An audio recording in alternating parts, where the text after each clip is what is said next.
Hello, everybody from quarantine here in Colorado. This is Andrew Mall presenting on the Emmaus narrative in Luke's Gospel.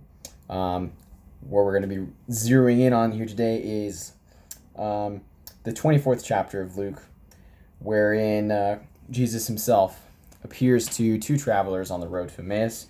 So we're just going to have a short discussion of Luke's style, Luke's decisions, the decisions Luke makes in telling the story, what theological implications we can gather from it. The reason I wanted to share this story was I often describe my relationship with Christ as the Emmaus story. Constantly, over and over again, Christ just appears in my life. He appears suddenly and surprisingly in somewhere in ways I would not expect, in people I would not expect. And then as soon as I recognize he's there, he's moving on. And now I'm left with this incredible experience, and I just have to share that. So it's a very personal story for me. It's one of my favorite from the synoptic gospels, from all four gospels really, and in the New Testament, of course, it's one of my favorites. So without further ado, let's get into it. So I would like to start with the identity of the two travelers. So very early on, we have in verse 13 of chapter 24, we have Luke just setting he's explaining the setting of what this story is going to be. And we know that Luke is a great historiographer. So he's always telling the story of where and when things are happening. So we know that from the first verses that there are two individuals involved. We don't know their names yet, but it's typical of Luke to reveal or to omit the identity of certain characters of pericopes until later on in the pericope. We know that earlier on in his gospel, we have the story of Simon the Pharisee, who we don't know his name nor the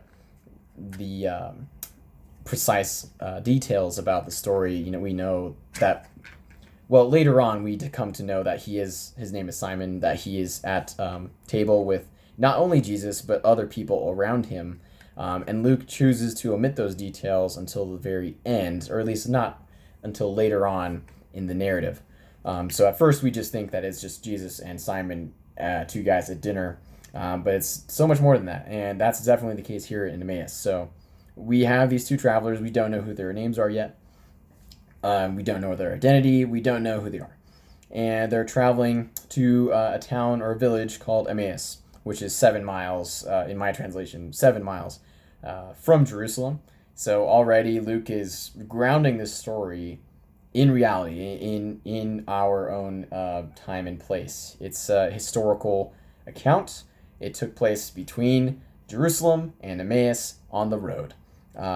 And considering the distance of 7 miles, this could probably very well have been all day's journey walking. There are no buses or cars, vehicles to transport people back and forth. So a 7 mile journey is probably a long one in the time of Jesus and the time of Luke's gospel. So we have the setting.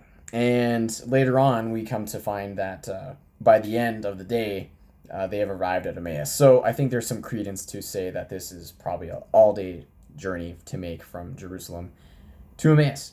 So who are these two guys? Well, we don't know yet. We first hear that Christ himself drew near and went with them, but they could not recognize him. And so the patristics will interpret this as saying, okay, their inability to see who Jesus really is a reflection of their inner condition. What they have seen and heard in Jerusalem has affected them spiritually. Obviously, they're not physically blind. This is not a story of how Christ heals a physical blindness, which may represent a spiritual ailment as well. These guys, from what I understand, are totally fine.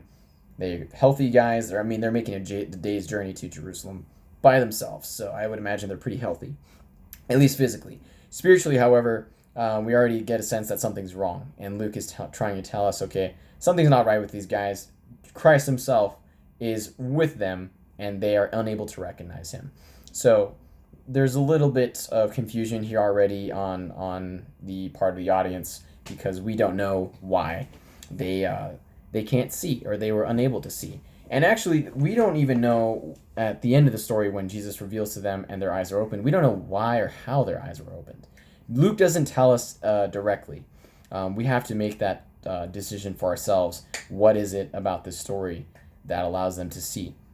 And sight in the Bible is always associated with a sense of understanding, of a power of the intellect, where we can reason and understand things. However, now we have this situation where these two gentlemen, presumably two gentlemen, we'll get to that in a second, cannot see nor understand Jesus appearing to them. So something's wrong in their spiritual understanding.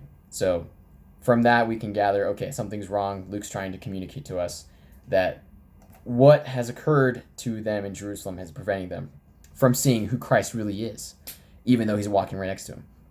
And so Jesus asks this question. He says, what is this conversation which you are holding with each other as you walk? These are the first words spoken by Christ after the resurrection in Luke's gospel. And it's a question.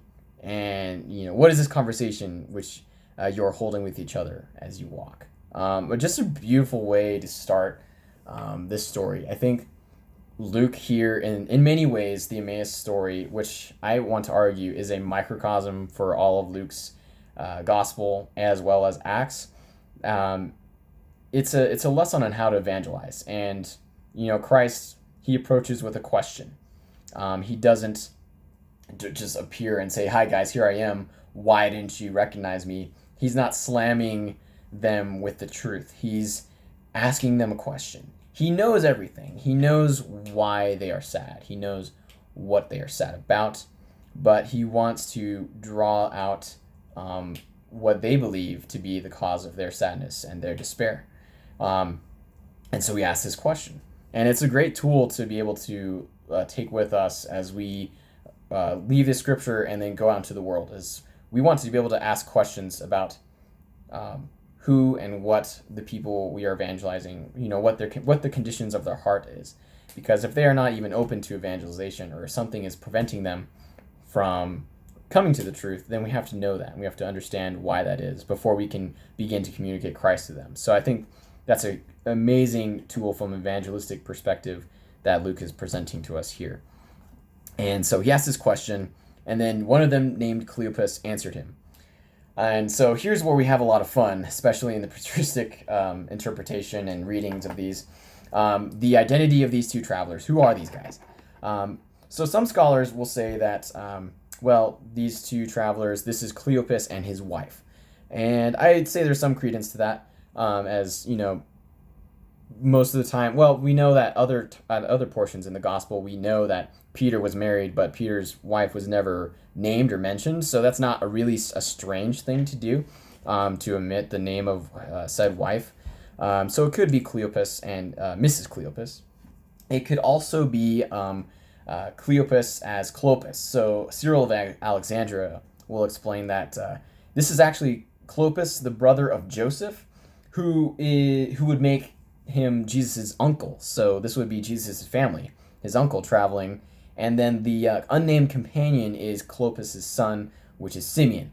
And Simeon becomes the second bishop of Jerusalem, and eventually the church tradition tells us that Simeon dies a martyr's death. So there's that interpretation of who these two individuals are. And then Eusebius, quoting or citing Hegesippus, wonderful name, he believes that this is, let me see here. He believes that this is going to be not just, where can I find it? Give me one moment.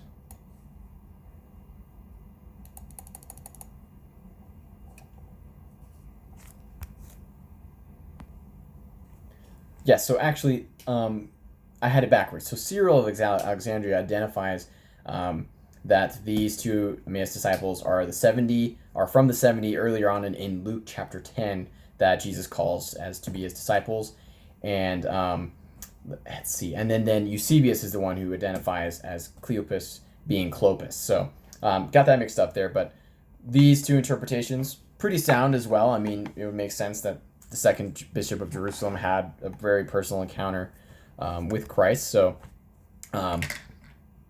could be the right interpretation. It also could be not. We just don't know, which is also the beauty of the mysteriousness of these two travelers.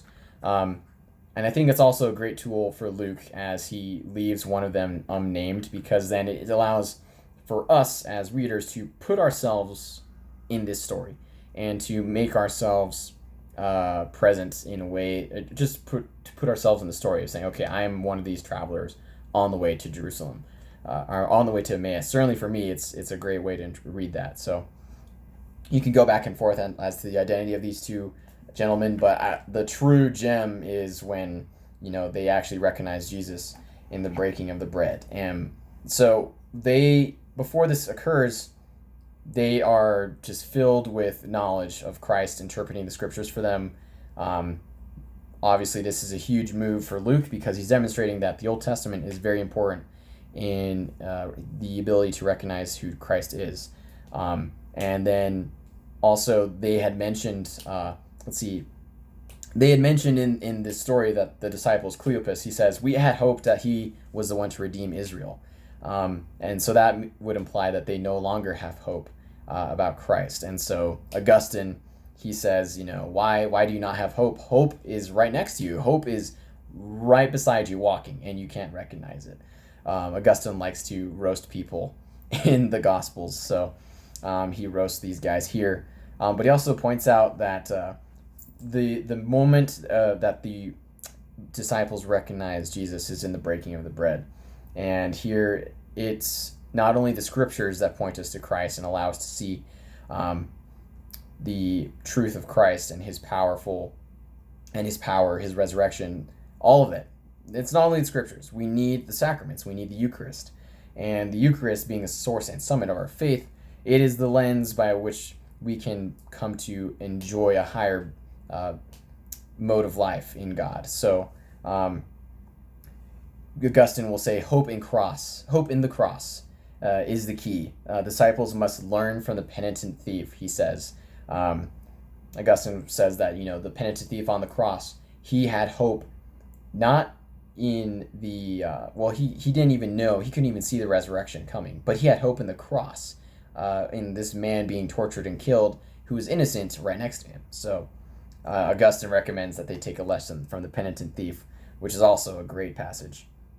But yeah, and then also understanding that the Old Testament is Christological. So it's only Christological to those who are ready to hear it. So there's a sense of we cannot come to understand Christ and his mission without the sacraments and without the without scriptures, but also there's a role that God plays. God brings us to that point, and that could be through grace. So very good stuff here. And then lastly, I wanted to make a comparison between this story and then also the story of Philip and the Ethiopian in Acts chapter 8. This also takes place on the road from Jerusalem to the kingdom of the Ethiopian. And he's holding in his hands the scroll of Isaiah, and he's reading it. He doesn't understand. And so the Spirit tells Philip, go and approach him, talk to him. And so Philip interprets the scriptures so that he points the Ethiopian to Jesus. And then once the Ethiopian comes to recognize this, then he's able to understand who Jesus was, the significance of his passion, death, and resurrection, and then he wants to get baptized. And so once he gets baptized, then Philip kind of removes himself. So in that story, very similar, both these stories take place on the road.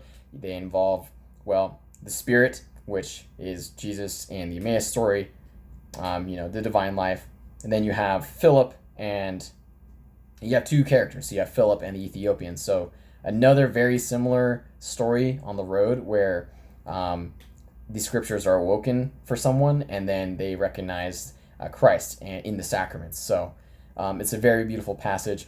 I could talk for much more time about this topic. But yeah, just some thoughts I wanted to give about Luke's Emmaus narrative. So thank you everyone for watching, and enjoy the rest of your quarantine time. Hopefully everyone's safe out there. Praying for you guys. Have a good one.